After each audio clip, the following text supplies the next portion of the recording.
트럼프 미국 대통령이 캐나다산 철강과 알루미늄에 50% 관세를 부과할 계획이라고 밝혔습니다. 캐나다의 미국 관세 부과에 대한 관세 보복 조치로 보입니다. 트럼프 미국 대통령은 앞서 모든 수입산 철강과 알루미늄에 25% 관세 부과 행정명령에 서명한 바 있습니다. 캐나다가 미국으로 수출하는 전기 할증료 부과를 잠정 보류하기로 했습니다.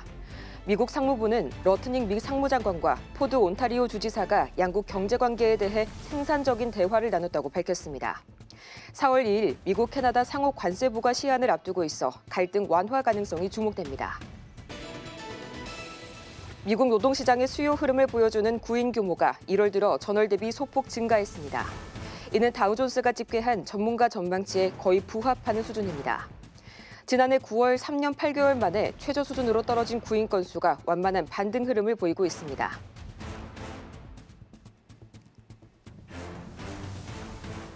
간밤 뉴욕에서 있었던 일 쉽고 빠르게 전해드리겠습니다. 안녕하세요. 글로벌 증시와이드 진행의 조민재입니다. 이 밤사이 뉴욕 증시 3대 지수는 캐나다를 중심으로 한 다시 한번 관세 리스크가 부각이 되게 되면서 3대 지수가 일제히 이틀 연속 약세를 이어갔습니다. 다만 이날 같은 경우에는 발표됐었던 졸치 보고서 이 구인 이직 지표가 다시 한번 예상치에 부합하게 되면서 다행히 시장에 미치는 영향은 제한적이었지만요. 트럼프 대통령이 캐나다산 철광과 또 알루미늄에 대한 관세를 50%까지 늘리겠다라고 위협하게 되면서 다시 한번 투심이 악화가 됐습니다.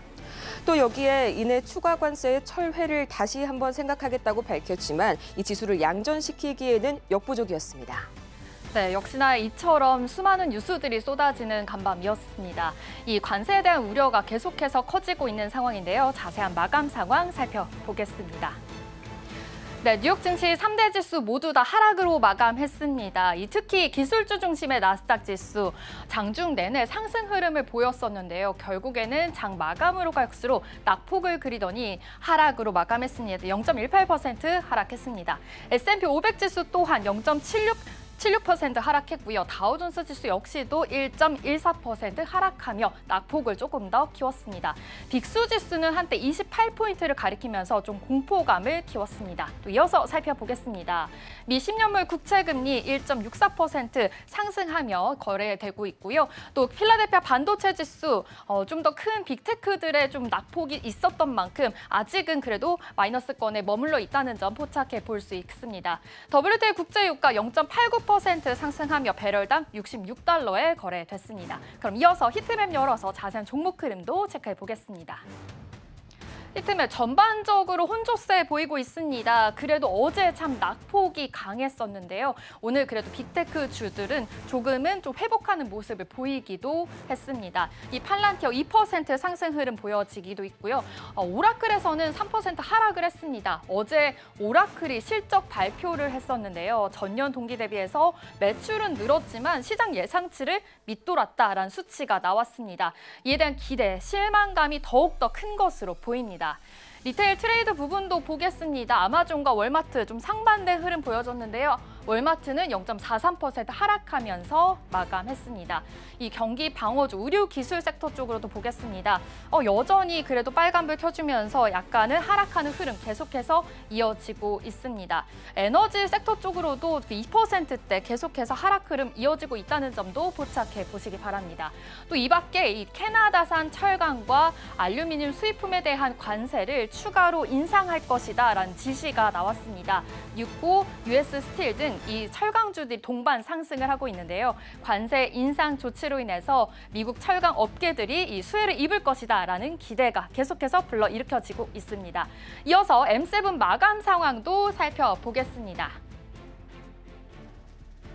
먼저 애플입니다. 2% 하락폭을 키웠는데요. 이 애플 같은 경우에는 인공지능 음성 비서 시리죠. 이 시리의 개선 지연으로 인해서 이 스마트홈 허브 출시가 계속해서 연기된다라는 이야기가 있었습니다. 어제 이어서 오늘도 이렇게 하락폭을 더 키웠습니다. 이어서 엔비디아입니다. 엔비디아는 1.6% 상승을 했는데요. 어제 큰 폭의 좀 하락이 있었던 탓에 저가 매수세가 유입된 것으로 보입니다. 또 오는 17일부터 21일에 미국 실리콘밸리에서 AI 컨퍼런스인 이 GTC 2025가 개최가 되죠. 젠슨 왕 CEO가 기조 연설을 할 할 예정인데요. 이에 대한 기대감이 계속해서 있는 것으로 보입니다. 또 오라클이 올해 데이터 센터 용량을 2배로 늘리겠다라는 계획을 말을 하면서 엔비디아 주가의 호재로 또 반영이 됐습니다. 이어서 마이크로소프트입니다. 마이크로소프트도 소폭 상승했습니다. 0.08% 상승했습니다. 이 마이크로소프트가 코파일럿의 이 3D 게임 기능을 추가하려는 계획을 추진하고 있다라는 소식이 전해졌습니다. 또 앞서서 마이크로소프트 같은 경우에는 이 오픈 AI의 기술 의존도를 벗어나기 위해서 자체 추론 모델을 개발 중이다라는 뉴스도 있었습니다.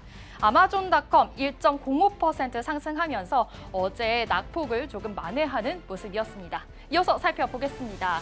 알파벳만이 또 하락폭을 좀 키웠는데요. 어제 이어서 좀 하락폭이 있다는 점 체크해 보시고요. 메타 1.29% 상승하며 마감을 했습니다. 역시나 좀 재가 매수세가 유입된 것으로 보이고요. 테슬라 오늘은 그래도 상승해 줬습니다. 연일 하락폭이 좀 깊었었는데 이 간밤 트럼프 대통령이 테슬라에 힘을 실어줬습니다. 테슬라는 훌륭한 제품이다. 나는 테슬라 차량을 구매할 것이다. 라고 언급하기도 했는데요.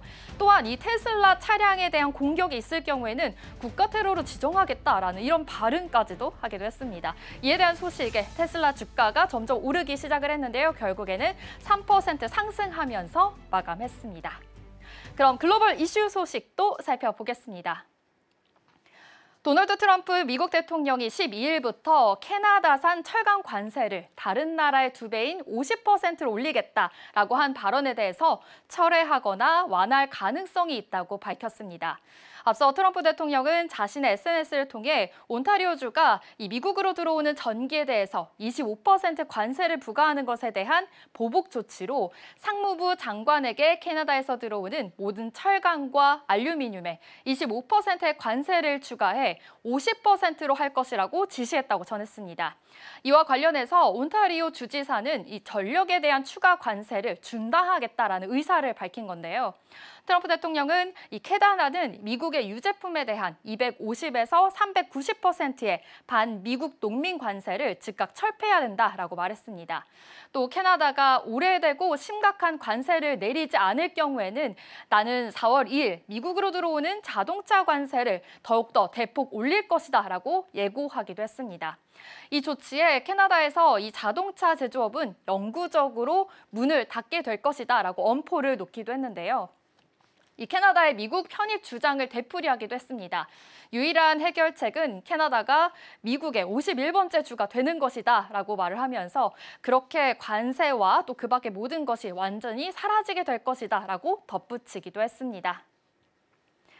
미국과 우크라이나가 러시아와의 전투 잠정 중단을 추진하기로 하는 뜻을 모았습니다. 러시아의 수용 여부가 관건이 되겠는데요. 가디언과 CNN에 따르면 이 미국과 우크라이나 협상단은 사우디아라비아 제타에서 열린 이 고위급 회담에서 이 공동 성명을 내고 이같이 밝혔습니다. 성명에 따르면 미국 측은 이 우크라이나에 30일 동안 러시아와 전투를 즉각 중단하라고 제안을 한 건데요. 우크라이나 측은 잠정 휴전안을 수용할 의향이 있다라고 내비쳤습니다. 미국은 휴전 성사를 위해서 러시아 측과 소통할 예정이고요. 양측은 이 성명을 통해서 추가 협의와 또 러시아의 공동 이행 상황에 따라서 휴전 연장도 가능하다라고 설명했습니다. 전후 재건 기금 마련을 위한 광물 협정도 재추진됩니다. 이 성명을 통해서 우크라이나 핵심 광물 자원 개발을 위한 포괄적인 합의를 가능한 한 빨리 완수하겠다라고 밝히기도 했습니다. 그럼 지금까지 글로벌 이슈 전해드렸습니다.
네, 수요일 글로벌 마켓 리뷰 본격적으로 시작해 보도록 하겠습니다. 오늘 함께 하실 분은 IES의 김태성 본부장님 바로 옆에 모셔봤는데요. 본부장님 어서 오세요. 네, 안녕하세요. 네, 안녕하세요. 이 오늘 본부장님과 함께할 이야기 저희 헤드라인부터 차근차근 살펴봐야겠죠. 바로 오픈해 보도록 하겠습니다. 이 아래 공포 과도한 우려인가 아니면 위기인가 이렇게 한번 주제가 던져졌는데요. 우선 가장 먼저 이 급락에 이어서 밤 사이에도 이틀 연속 약세가 이어졌습니다. 그렇죠. 본부장님. 가장 먼저 이 간밤 뉴욕 증시 소식부터 좀 한번 흐름, 플로우 정리를 해볼까요? 네, 일단 많은 투자자분들 같은 경우에는 이틀 전에 미증시의 낙폭이 굉장히 컸기 때문에 오늘 아침에 마감한 미증시만큼은 그래도 기술적인 반등이 나오지 않을까라는 기대를 갖고 보셨을 것 같습니다. 하지만 종목별로는 선별적으로 이제 반등이 나오는 기업들도 있었겠습니다만 지수적으로 보면 여전히 조정의 어떤 진행 ING 중인 그런 모습 좀 보이면서 많은 실망감들이 시장에 나타났었던 하루가 아니었나라는 생각이 듭니다. 특히나 지난 2년 동안 미증시를 이끌어왔던 것은 M7 종목군들, 그러니까 주요 빅테크 기업들에 대한 실적이라든지 성장세였는데 오늘 아침에 마감한 미증시에서는 이들 역시 여전히 지금 조정의 모습을 보이면서 실망감을 지금 드러내고 있는 상황이라고 좀 보시면 될 것 같은데 그러면 그 이유가 뭔지를 좀 체크를 해볼 필요가 있을 것 같아요. 일단 첫 번째, 아래 공포라는 이야기가 계속 나옵니다. 리셉션, 그러니까 경기 침체에 대한 이야기가 나오죠. 근데 한 단계 더 악화돼서 SL 공포라고 지금 불리우는 단어들도 나타나고 있더라고요. 바로 스태그플레이션에 대한 압박. 그러니까 많은 투자자분들이 혹은 많은 어떻게 보면 미국인들이 지금 관세 압박에 따라서 우리가 나중에 굉장히 더 안 좋아지는 경우에 처해지는 거 아닐까라는 걱정이 지금 시장에 나타나고 있다고 좀 보시면 될 것 같아요. 더욱이 이 부분을 좀 잘 잡아줘야 되는 트럼프 대통령이라든지 아니면 이제 베센트와 같은 고위 공무원들조차도 미국에 대해서 지금 경기 침체라기보다는 일단 경기가 일시적으로는 조금은 어려울 수 있겠다라는 뜻의 흐름들을 좀 말을 했기 때문에 그에 따른 심리적인 투심이 갑작스럽게 지금 얼어붙는 그런 모습들이 나타났다라고 좀 보시면 될 것 같아요. 하지만 정말 다행스럽게도 이 부분을 완화해 줄 수 있는 지표들이 좀 나왔습니다. 졸트 보고서에 따르면 고용 지표가 그래도 생각보다 YOY 대비 그리고 전월 대비 모두 견고한 모습을 나왔기 때문에 지금 미국 시장에 참여하신 분들은 트럼프를 보면서 따라가야 될까 아니면 파월 연준 의장을 보면서 따라가야 될까 고민이 많았는데 이렇게 되면 지난주 금요일 날 파월 연준 의장이 말한 부분들이 더 신뢰성을 좀 보여주는 부분들이라 우선은 그래도 낙폭을 크게 줄이지 못했지만 추가적인 하락이 나오지 않았다라는 것에는 긍정적인 이야기들을 좀 해야 되지 않겠나라는 의견 한번 드려보도록 하겠고요. 또 이제 간밤 사이에 관세에 대한 이야기들이 굉장히 많았었어요. 캐나다에서 전력 수출에 대해서 관세를 부과한다. 또 여기에 맞대응해서 트럼프가 기존의 25%의 철강이나 알루미늄 같은 경우에는 추가로 25% 더 부과한다라는 이야기들이 뉴스들이 쏟아졌었는데요. 결국 이제 우리나라 장 시작 전에 모든 것들이 조금은 완만하게 해결이 됐죠. 캐나다는 전력에 대해서 25% 관세 부과하지 않기로 했고 그것은 이제 미국도 받아들여서 25%의 플러스 25% 관세는 없이 기존 25%만 유지하겠다라고 해결이 되었기 때문에 조금은 긍정적인 오늘 우리나라 국내 증시를 기대해 볼 수 있는 요소들이 더 많지 않겠는가라는 의견 드려보도록 하겠습니다. 네, 그래도 우리나라 증시 오늘 장에서는 다시 한번 반등 기대감을 좀 가져봐도 괜찮다고 말씀을 주셨네요. 이 실제로 관세 불확실성 그리고 우크라이나 휴전 가능성에 등락을 보이던 증시가 결국은 하락 마감했지만요. 긍정적인 측면은 나스닥 같은 경우에는 상당히 약보합으로 끝나게 되면서 이전에와는 다른 양상을 보였습니다. 이 다우에 비해서는 강한 모습을 다시 한번 보여줬고요. 여기에서도 저희가 주목을 해봐야 하는 게 이 간밤 또 주요 이슈들 특히 M7은 어떻게 흘러가는지 이 부분을 한번 만나봐야겠죠.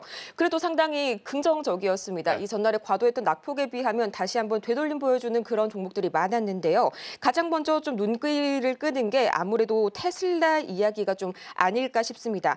사실상 테슬라가 15% 급락이 전날 나왔었잖아요. 네. 그럼에도 불구하고 다시 한번 되돌리게 되면서 정규장에서 3.79% 상승 마감이 됐습니다.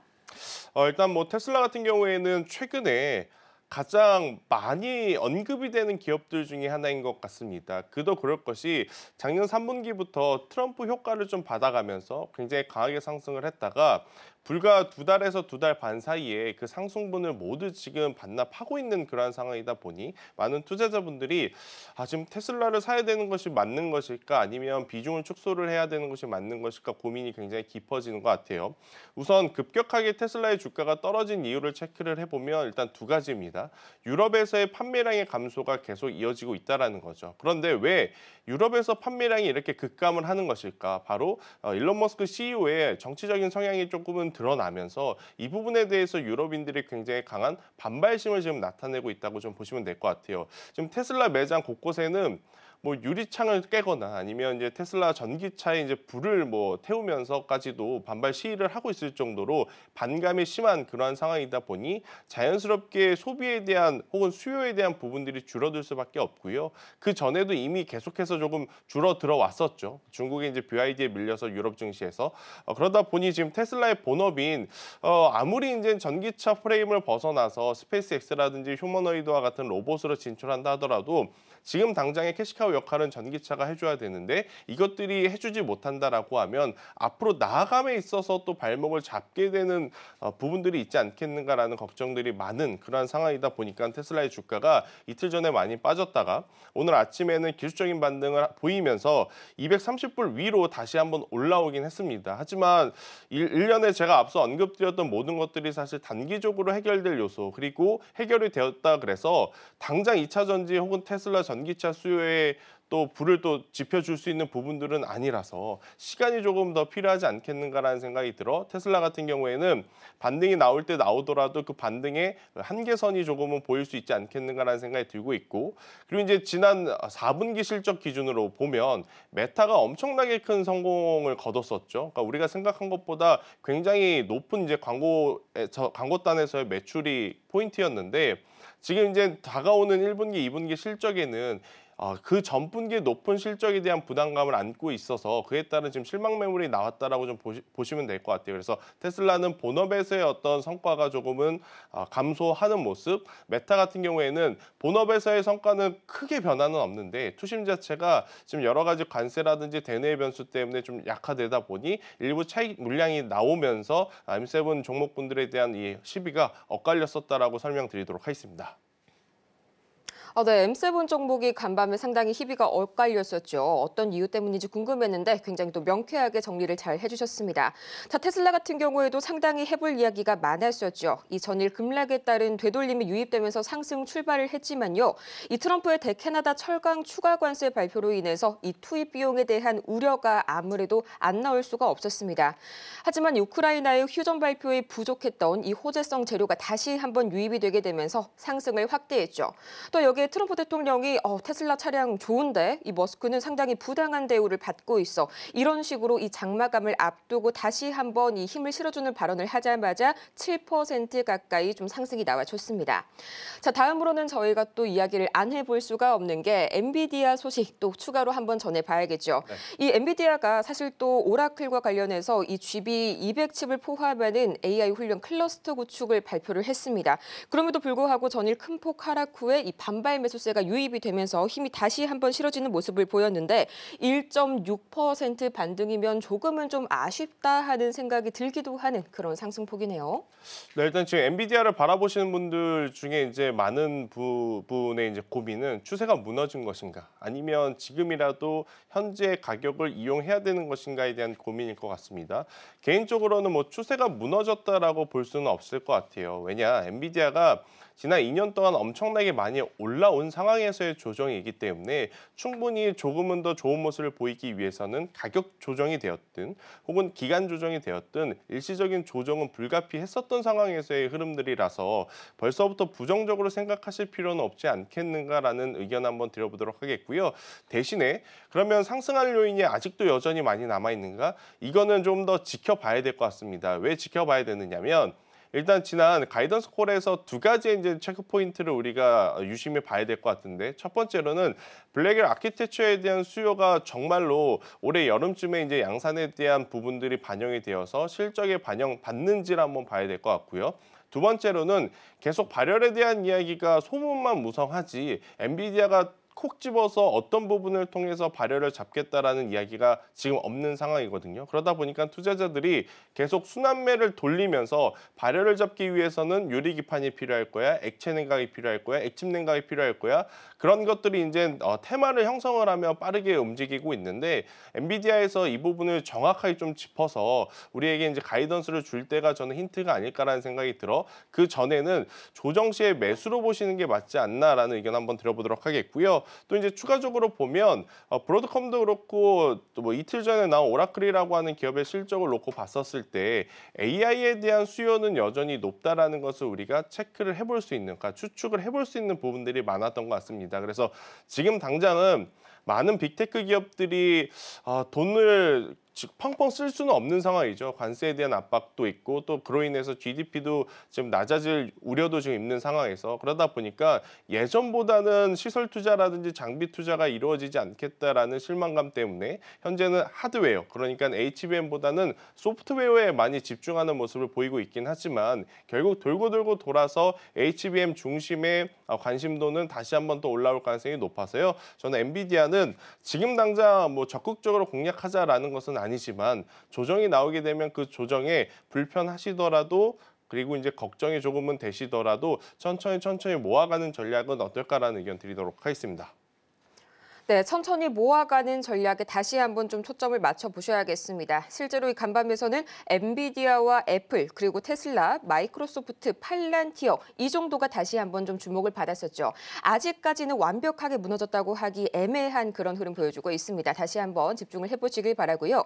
다음으로 또 얘기를 나와본 김에 이 오라클 말씀을 주셨잖아요. 또 오라클 이야기를 안 해볼 수가 없을 것 같아요.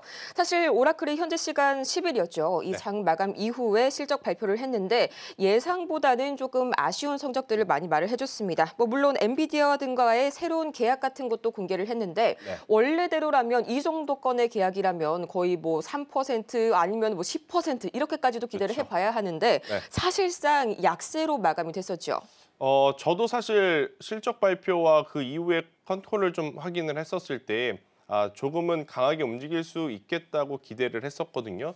왜냐, 일단 클라우드 부분에서 시장의 가이던스보다 더 높은 매출을 냈단 말이에요. 이거는 굉장히 긍정적인 부분이라고 이제 인식이 될 수 있고, 두 번째로는 엔비디아하고의 협업 자체가 결국은 이제 AI와 데이터 센터에서는 가장 중심적인 기업과의 협업이기 때문에 기업에게는 굉장히 큰 호재로 볼 수 있었으나 결국 이제 빅테크 기업들은 현재 미국 정부의 어떤 방향성에 대해서 변수에 대해서 참 이겨내기가 어려운 것 같아요. 이것도 타이밍인 것 같습니다. 만약 오늘 이 오라클이라고 하는 기업의 실적이 나왔다면 조금은 달랐을 것 같아요. 하지만 이제 타이밍적으로 이틀 전에는 전 세계가 지금 트럼프의 입에 관세에 대한 이야기에 너무나 집중을 한 나머지 이렇게 좋은 가이던스를 제시했음에도 불구하고 굉장히 이제 실망스러운 모습을 보일 수밖에 없었던 이제 오라클이었기 때문에 저는 만약 오라클 관심 있게 보신 분들 같은 경우 지금의 가격은 너무 걱정하실 필요는 없지 않겠는가라는 생각이 듭니다.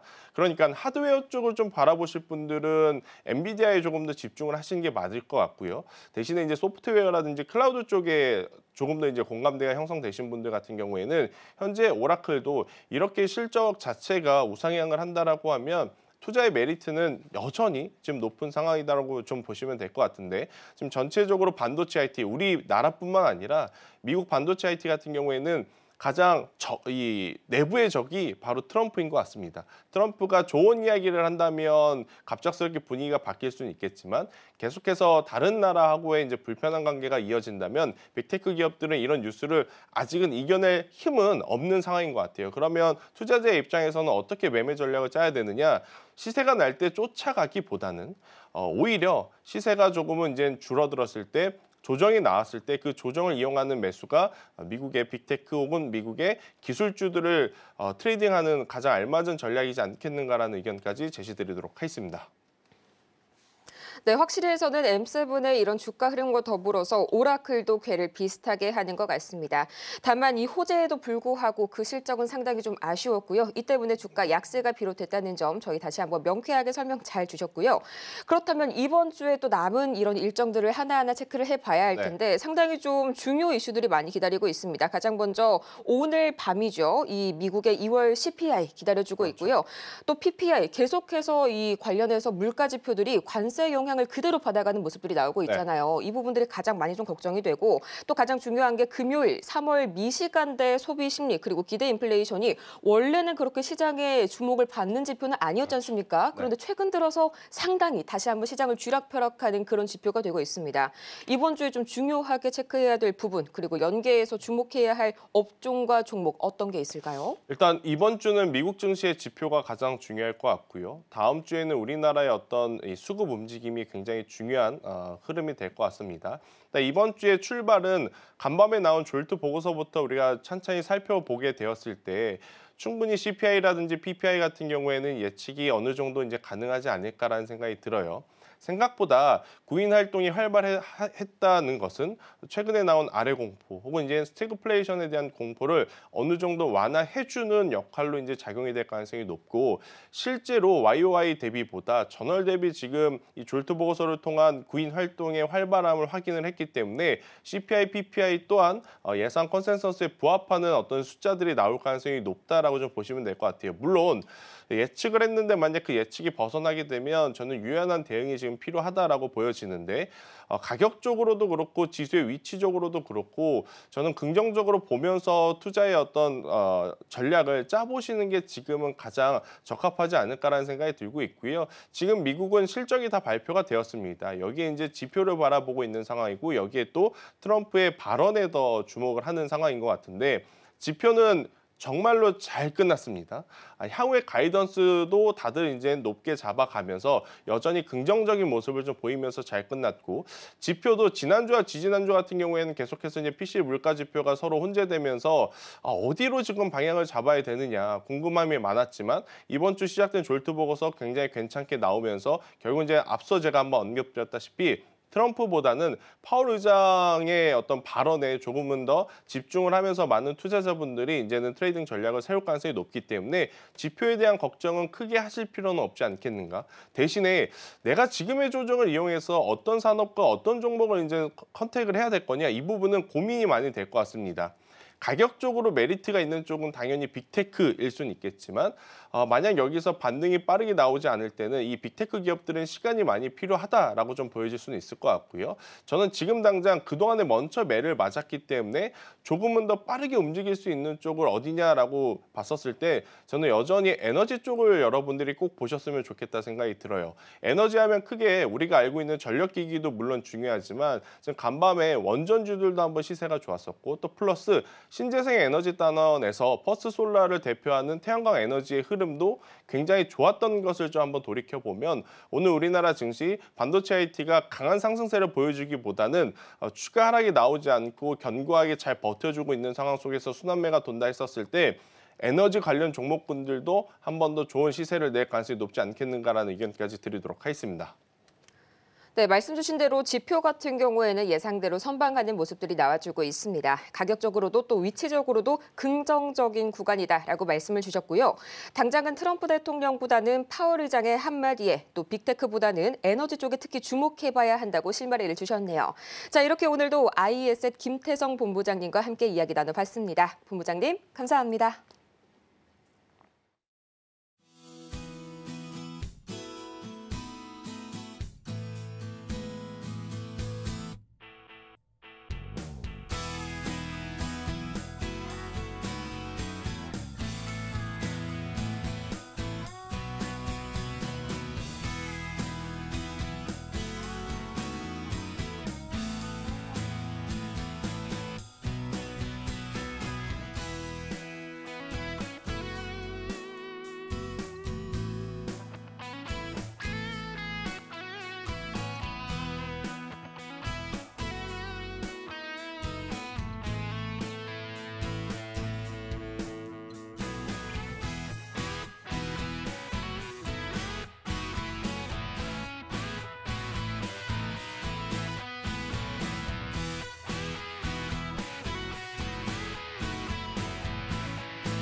안정적인 코인 투자를 위해 전략 세워보는 시간 코인 라이브입니다. 지금 이 시각 주요 3대 암호화폐 시장 상황부터 체크해 보겠습니다. 비트코인과 이더리움, XRP 모두 다 상승으로 지나고 있습니다. 어제는 경기 침체에 대한 우려 때문에 뉴욕 증시가 폭락을 했었죠. 이에 대한 커플링 현상으로 암호화폐 시장도 얼어붙었었는데요. 오늘은 반등에 성공해주고 있는 모습입니다. 비트코인 4% 이상 상승했습니다. 어제 8만 달러 아래로 좀 하회를 했었는데 지금은 8만 3천 달러 위로 올라와주고 있는 모습입니다.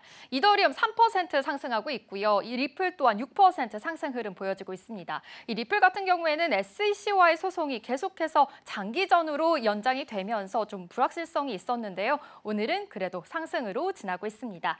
이어서 8개 알트코인도 살펴보겠습니다. 역시나 좀 좋은 흐름들이 보여지고 있는데요. 솔라나 6% 상승 흐름 보여지고 있고요. 도지코인도 8% 넘게 상승 흐름 이어지고 있습니다. 이 도지코인은 요즘 투자 심리가 계속 얼어붙으면서 1년 만에 최저치를 기록했다라는 소식도 들려오긴 했었는데 이 저가 매수세가 더 도입된 것으로 보입니다. 에이다 4% 상승 흐름 보여지고 있고요. 체인링크 또한 7% 넘는 흐름 이어지고 있습니다. 이어서 체크해 보겠습니다. 스위코인도 8% 넘는 흐름 이어지고 있는데요. 이 알트코인 가운데에서도 스위코인에 대한 또 투자 심리가 조금 더 개선이 된 것으로 보입니다. 아발란차 6% 상승 흐름 이어지고 있고 스텔라루멘 5%, 시바이누 또한 7% 넘는 흐름 이어지고 있습니다. 이 시바이누 요즘에는 대규모 이 매도세가 좀 강하게 나오면서 투심이 흔들리는 모습이었는데요. 오늘은 전반적으로 좀 좋은 흐름 보여지고 있습니다. 이렇게 암호화폐 시장 변동성이 계속해서 이어지고 있습니다. 어떠한 전략을 세워야 하는지 전문가와 함께 자세하게 이야기 나눠보도록 하겠습니다. 코인 라이브 시작합니다.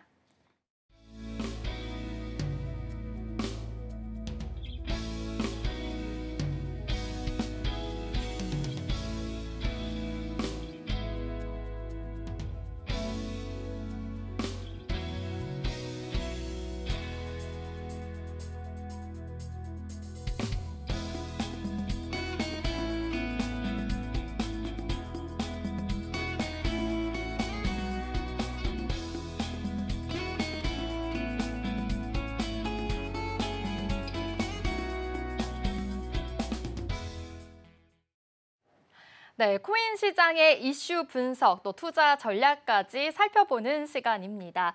오늘은 수요일입니다. 범타임즈의 이 서범석 대표와 함께 하도록 하겠습니다. 대표님, 안녕하세요. 예, 안녕하세요. 서범석입니다. 서울경제는 처음이죠. 처음이고, 처음이고 또 아나운서님과도 처음인데 네. 함께 할 수 있어서 영광이고 반갑습니다. 제가 이제 요 코인 라이브가 이번 주부터 시작이 됐었죠. 네, 월요일, 맞습니다. 화요일 분들도 이제 잘 알고 내용도 봤는데 어렵죠. 어렵고 유익한 내용인데 수요일은 좀 편하게 들어주시면 될 것 같고. 아, 그렇습니까? 사실 코인 네. 시장이 어렵잖아요. 네. 어려워서 이제 힘들고 한데 일단 뉴스 보는 시간도 즐거웠으면 좋겠고 어떻게 하면 조금 더 마음 편하게 투자할 수 있을지에 대해서 이제 얘기를 드리고 싶고 아마 오늘 하는 얘기가 상당히 이제 중요할 것 같은데 오늘 얘기가 만약에 정말 100% 이해를 하셨다면 수요일 건 더 안 봐도 된다 이렇게 말씀을 드리고 싶고 그렇습니다. 그래서 혹시 네. 뭐 투자는 좀 하시는지 모르겠습니다. 코인 투자. 일단 수요일마다 대표님을 이렇게 찾아뵙게 될 텐데 그래도 좀 이제 코인을 시작하는 분들이나 좀 투자 전략에 대해서 궁금하신 분들은 편하게 좀 시청하셔도 된다 이렇게 말씀을 해주셨습니다. 저도 이 코인을 시작한 지 얼마 안 된 코린입니다. 그러는 만큼 또 어떤 전략을 좀 세워봐야 되는지 기대하는 마음으로 함께 하도록 하겠습니다. 예. 그래서 오늘은 일단 이제 워렌 버핏이죠. 워렌 버핏이 한 말을 시작으로 한번 시작해보고 싶은데 뭐 유명한 말입니다. 그 투자 원칙에 대해서 뭐 2가지 투자 원칙에 대해서 얘기를 했었는데 네. 첫 번째는 절대 잃지 않는다. 절대 잃지 않는다요. 절대 잃지 않는다. 2번째 원칙은 첫 번째 원칙을 절대 잊지 않는다. 뭔가 말장난 같으면서도 상당히 이제 유명한 이제 워렌 버핏의 투자 원칙인데 상당히 뭐 중요한 얘기인데 네. 또 뭐 어떻게 해야 되는지 사실 또 뭐 좀 뜬구름 잡는 소리 같기도 하고 네. 뭐 그런데 제가 생각하는 코인 시장에서 투자 원칙을 말씀드리자면 약간 비슷한 느낌으로 절대 원칙을 절대 잊지 않는 게 절대 원칙이라고 일단 말씀을 드리고 싶습니다. 사실 뭐 순환 오류 같기도 하고 네. 뭐 절대가 3번이나 들어가고.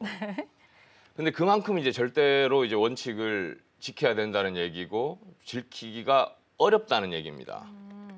그래서 그 원칙을 뭐 이런 얘기 있죠. 그 생활할 때도 루틴 같은 걸 정해놓고 네. 뭐 몇 시에 일어나서 뭐 하고 운동을 하고 공부를 하고 뭐 이런 게 있듯이 그게 그냥 하기 힘드니까 이제 그런 루틴 같은 걸 정하듯이 투자할 때도 이제 절대 원칙을 정해놓고 이제 절대로 이제 꼭 그것을 지키는 게 중요한데 정말 쉽지 않습니다. 그걸 지키는 게 떨어질 때도 마찬가지고 올라갈 때도 마찬가지고. 오. 그래서 이제 앞으로 이제 원칙이 뭔지 어떻게 하면 지킬 수 있을지 이제 그런 말씀을 드리고 싶고 제가 하는 대로 하면은 사실 일주일에 한 10분 정도만 투자를 하면 네. 된다라는 말씀을 드리고 싶습니다. 원칙이에요. 원칙을 원칙을 그대로 지키는데. 따른다면 투자를 하는데 뭐 새벽부터 일어나서 공부할 필요도 없고 네. 사실 제 방송 볼 필요도 없이 일주일에 한 번씩만 그 원칙대로 따라하면 좋은 결과가 있을 것이다. 라는 말씀을 일단 드리고 시작을 할게요. 그럼 여기서 좀 궁금한 게 지금 절대 잃지 않는다라고 했는데 이 잃지 않는다는 게 원금을 잃지 않는다 이런 뜻일까요? 그렇죠. 절대 잃지 않는다는 그 절대 잃지 않는다는 네. 워렌 버핏의 얘기였고 그래서, 네. 제 얘기는 이제 네. 절대 원칙을 절대 이 원칙을 잃지 않는다. 네. 그 이제 얘기였던 거고 그러니까 어떻게 하면 잃지 않을 수 있는지를 이제 앞으로 이제 얘기를 좀 해보고 싶은 거고 네. 그래서 이제 하나 말씀드리고 싶은 거는 친구들이 이제 보통 올 때 물어보죠. 이제 코인을 하는 걸 아니까 네. 지금 사면 되냐가 가장 많은 질문 중에 하나가 지금 사면 되냐가 어떤 거 사면 되냐, 예. 지금 사면 되냐. 그게 제일 많은 네. 질문 중에 하나. 상당히 하수죠. 그 사람 붙잡고 내가 이제 오랫동안 얘기하기 싫어서 그냥 사지 말라고 합니다. 그렇게 물어보는 사람들한테는. 근데 이제 조금 수준이 높다고 해야 될까요? 그런 분들은 이제 질문이 조금 다른 게 비트코인이 왜 이런 금액, 이런 가치를 형성하고 있는지 잘 모르겠다라고 얘기를 하면 이제 그때는 이제 좀 얘기가 되는 거죠. 네. 이제 얘기를 이제 이어나가는데. 그래서 일단 기본적으로 그 절대 원칙이 뭐 그 제일 앞단에 있어야 될 게 과연 비트코인이나 블록체인이 계속 갈 것인가라는 네. 걸 먼저 스스로 돌아봐야 된다고 생각합니다. 이걸 가다가 이제 뭐 폭락이 있건 뭐 급상승이 있건 뭐 다 떠나서 비트코인이 과연 얼마까지 갈 것인가 아니면 계속 갈 것인가 뭐 지금 금이랑 비교했을 때 지금 비트코인이 한 전체 시총으로 한 10등 정도 되는 걸로 지금 제가 마지막 파악한 건 그 정도인데 한 대략 그 뭐죠? 그 요새 단어가 생각이 안 나서 그 시총의 한 10분의 1 정도 될 거예요. 네. 금에 비해서 비트코인이. 그래서 과연 어느 정도까지 올라갈 것인가. 그걸 다 떠나서 일단 비트코인이 사라지지 않고 계속 갈 것이다라는 믿음이 가장 중요하다. 네. 그게 이제 지금 뭐 양자 역학이 내에서 블록체인이 무력화되면서 비트코인이 제로로 수렴할 거다라는 뭐 우려도 있고 일각에서는 또 일각에서는 지금 이제 트럼프가 와서 확 살아나지만 또 어떤 정권이 또 어떤 국가가 이제 비트코인을 또 그렇게 할 뭐 이런 뭐 다양한 문제들이 있는데 그걸 다 떠나서 일단은 믿음을 가지는 게 중요하고 믿음을 가지기 위해서는 상당한 이제 노력과 본인 뭐 공부들이 있어야 될 텐데 일단 첫 번째로 네. 믿음이 있어야 된다는 말씀을 드리고 싶습니다. 비트코인은 계속 그래도 갈 가능성이 있다. 이런 믿음을 이야기하시는 거죠. 그렇죠. 간다. 그리고 지금 가격 수준에서 오르고 내리고 하는 수준이 아니다라는 네. 믿음을 갖고 있어야 된다가 첫 번째로 이제 드리고 싶은 말씀입니다. 네, 아무래도 좀 전체 시총 대비해서 되게 큰 비중을 차지하고 있고 또 많은 사람들이 글로벌 있게 또 같이 하고 있는 만큼 이 비트코인 계속해서 갈 것이다 이렇게 말씀해 주셨고 또 금 이야기도 해 주셨잖아요. 예. 근데 얼마 전에 트럼프 대통령이 그 비트코인을 전략적 자산으로 비축하겠다 이런 이야기도 했었던 것만큼 좀 계속해서 이 시세를 좀 바라봐도 되지 않을까라고 생각이 드는데 대표님은 어떻게 생각하시나요?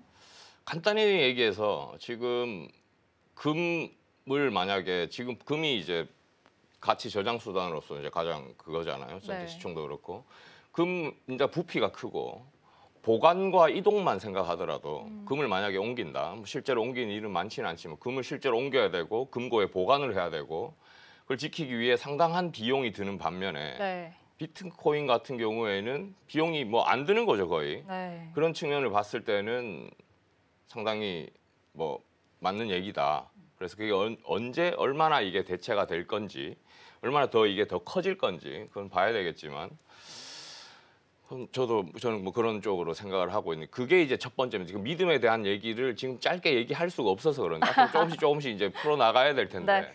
그 정도로 이제 네. 생각을 하고 있다. 역시 그리고 네, 이렇게 흔들리지 않게 또 믿고 있는 마음이 굉장히 중요하다 이렇게 말씀해 주셨습니다. 그렇다면 진짜 이 실제 투자에 있어서 어떤 원칙을 좀 가져야 하는지도 궁금한데요. 투자 원칙이라는 게 또 있을까요? 그렇습니다. 간단히 말씀드리면 이제 포트폴리오가 상당히 중요하다. 그냥 하는 말이 그냥 대부분 말씀들 많이 하시죠. 포트폴리오가 뭐 있어야 되고 하는데 제가 얘기하는 포트폴리오는 일단 기본적으로 그러니까 내 전체 자산에서 집 뭐 이런 거 뭐 현금성 다 해서 그 자산 중에서 상당히 위험하기 때문에 네. 특정 부분을 나는 이만큼은 코인에 투자할 거야. 라는 부분이 별도로 하나 있어야 되는 거고 그게 한 뭐 1,000만 원 간단하게 1,000만 원이라고 칩시다. 네.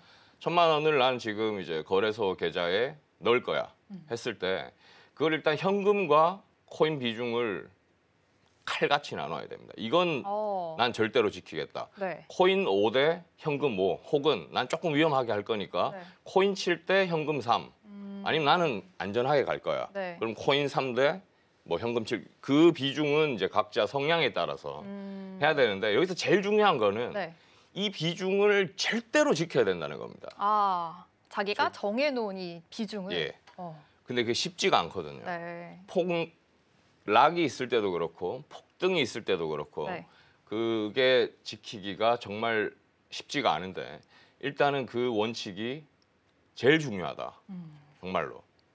이게 첫 번째 말씀하셨던 절대 원칙에서도 이 하나로도 볼 수 있을 것 같아요. 절대 원칙 중에 절대 잃지 말아야 된다는 게 바로 내가 투자 성향에 맞춰서 정해놓은 이 비중을 절대 잃지 말고 계속 지켜나가야 된다라고 말씀해 주신 것 같습니다. 또 그렇다면 또 다른 또 원칙이 또 있을까요? 일단 코인 전체와 현금 비중을 나눴고 네. 그다음에 코인이 이제 전체 1,000만 원에서 500만 원치가 코인일 텐데 네. 그러면 비트코인, 이더리움, 뭐 리플, 솔라나 뭐 이런 것들 비중을 어떻게 갖고 갈 것인가, 종류는 얼만큼 갖고 갈 것인가 네. 이런 것들을 해야 되는데 네. 그건 너무 힘드니까 네. 일단 코인이 500만 원 중에 이 중에 그나마 안전한 시총 100이 내 아니면 시총 10이 내의 코인이 그 중에서 한 90%, 나머지 10%는 완전히 위험한 코인에 하겠다. 새롭게 나오는 코인들 뭐 이런 세분화가 필요한데 여기서 지키기 어렵다 한 이유는 뭐냐면 특히 폭등이 있었을 때 지키기가 어렵습니다.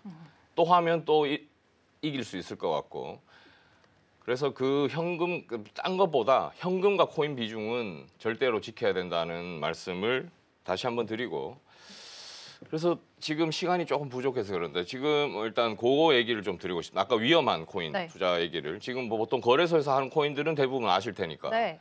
그 얘기 말고 그러니까 전체 만약에 비중의 한 5% 정도는 그러니까 코인 시장에 들어온 이상 100배, 네. 뭐 10배 이런 걸 단기간에 누구든 생각을 할 거잖아요. 네. 좀 더 변동성이 큰 코인이요. 그렇죠. 네. 그런 부분에 할 때는 이제 그 비중이 작기 때문에 일단 부담이 없고 또 큰 걸 노려볼 수도 있으니까. 네. 그거는 일반 거래소에서는 사실은 이제는 거래소에서는 단기간에는 어렵고 탈중앙 거래소라고 혹시 들어보셨을지 모르겠습니다. 보통 비트코인이 약간 탈중앙 거래소에서 운영되고 있는 게 아닐까요? 보통 덱스라고도 네. 하는데 우리가 보통 알고 있는 은행 계좌를 연결해서 하는 거래소들은 국내에 있는 거래소들은 중앙 거래소고요. 뭐 해외 뭐 바이낸스라든가 이런 것들도 다 중앙 거래소입니다.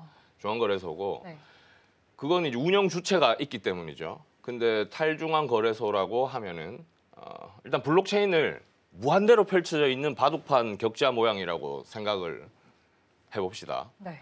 그 중에 거래소 같은 경우에는 그 무한대로 펼쳐진 곳을 울타리를 쳐놓는 거예요. 쉽게 얘기하면은. 그래서 요만큼이 우리 거래소에서 관리하는 거고 그런 건데 개개인들도 그 점을 하나씩 그러니까 계정을 만들 수 있습니다. 그 무한대로 펼쳐진 격자를 전체 블록체인이라고 볼 수 있고 그 중에 하나의 점들을 계정이라고 볼 수 있는데 그 개인이 그 계정을 가질 수 있는 거예요. 가질 수 있고 암호화가 돼 있고 그게 이제 탈중앙으로 이제 그 거래가 가능하고 계정을 관리할 수 있다는 측면인데 네. 그 개인 계정을 가지고 개인끼리 거래할 수 있는 플랫폼이랄까요? 그걸 탈중앙 거래소라고 합니다. 그래서 보통 코인이 처음 만들어졌을 때 탈중앙 거래소에서 상장을 시키고 거기서 개인들끼리 거래할 수 있게 만들고 투자할 수 있게 만드는 건데 그런 곳에서 이제 투자를 하면 보통은 제로가 되거나 네. 이제 중앙거래소 상장까지 가면은 엄청나게 뭐 100배까지도 올라가는 경우가 많은데 거기서 만약에 10%를 했지만 100배가 넘어가면 이미 원금을 넘어가기 때문에 네. 그 원금이 넘어갔을 때 코인 대 현금 비중 50대 50을 맞출 수 있냐가 제가 생각했을 때 중요한데 아, 사람은 좀 욕심을 내서 못 과해지기 때문에. 제가 이제 커뮤니티를 운영하면서도 네네. 똑같은 말을 했을 거잖아요. 네네. 근데 저는 그걸 못 지켰어요. 아, 이 사람의 욕망을 예. 넘어선 건가요? 예, 저는 그걸 못 지켰고 네네. 그래서 상당한 아픔이 있었고 그래서 그거는 절대로 지켜야 된다. 현금과 코인 비중을 만약에 내가 그때 지켰더라면 여기서 못 봤을 수도 있죠. 어디 모히또 가서 몰디브를 마셨을 수도 있고 뭐 그럽니다. 그래서 또 자꾸 이제 강조 드리는 게 그 절대 원칙은 절대로 지켜야 한다. 네. 그런 말씀을 다시 한번 드립니다. 네, 지금 대표님께서 이렇게 말씀해 주신 대로 이 개인끼리 거래할 수 있는 플랫폼이 바로 탈중앙화 거래소다 이렇게 말씀을 해 주시면서 그 안에서 거래되는 코인들이 한 번씩 점프를 또 크게 할 수 있는 만큼 이 안에서도 더 욕심을 내지 않고 처음에 세웠던 원칙, 이 현금과 코인에 대한 비중을 잘 지키고 가야 된다라고 말씀을 해 주셨습니다. 이렇게 천국과 지옥을 오가는 그런 코인 시장이니만큼 이런 원칙, 절대 원칙이 진짜 중요하겠네요. 네, 그렇습니다. 네, 그러면 또 투자 방법으로도 지금 대표님이 또 원칙에 대해서도 말씀해 주셨지만 또 방법에 대한 또 세부적인 이야기들도 나눠볼 수 있을 것 같아요. 그렇죠. 이게 지금 조금 시간이 그런데 저는 사실 차트를 안 보기도 하고 네. 못 보기도 하고 단타에 대해서는 절대로 불신하는 물론 경제방송이 조금 안 맞는 얘기일 수도 있지만 단타로는 특히 코인 시장에서는 절대로 개인이 이길 수 없다는 이제 생각을 가지고 있고 앞으로도 이제 계속 얘기를 할 때 당장 내일 오를 겁니다. 어제 올랐어요. 뭐 곧 파는 게 좋을 거 이런 얘기는 제 방송에서는 없을 거고 장기적인 관점에서 비트코인을 어떻게 봐야 되는지 네. 포트폴리오를 어떻게 갖고 가면 좋을지 이런 얘기들을 좀 주로 하게 될 것 같고요. 그래서 포트폴리오를 이제 절대 원칙 얘기했으니까 수요일 날은 네. 포트폴리오를 리밸런싱하는 날로 하는 게 어떨까? 등락이 있을 거니까 5대5가 안 맞을 거 아니에요? 그러면 수요일마다 5대5를 맞추느냐 그게 사실 쉽지 않습니다. 그 금액이 크지 않기 때문에 그런 시간으로 가지면 좋을 것 같아요. 알겠습니다. 이 수요일에는 아무래도 이 전반적인 코인 투자에 대한 이야기와 또 오늘 말씀해주신 절대 원칙을 잘 세우기 위해서 이 포트폴리오 리밸런싱이 중요한 만큼 이 리밸런싱에 대한 이야기 계속해서 나눠보도록 하겠습니다. 다음 주 수요일도 기대해 주시기 바랍니다. 그럼 여기까지 들어보도록 하겠습니다. 범타이츠의 서범석 대표님과 함께했습니다. 함께해 주셔서 고맙습니다. 네, 감사합니다.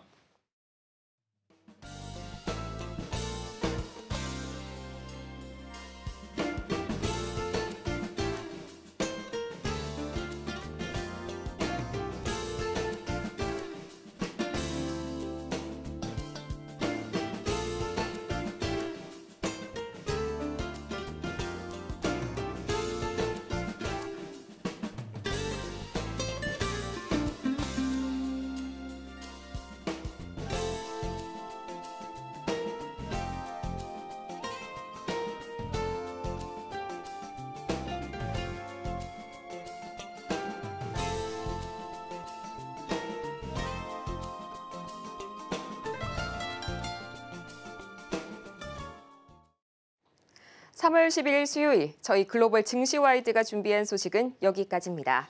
본 방송에서 제공하는 모든 정보는 투자 판단을 위한 조언일 뿐 해당 종목의 가치와 수익률을 보장하지는 않는다는 점 다시 한번 참고하시길 바라면서요.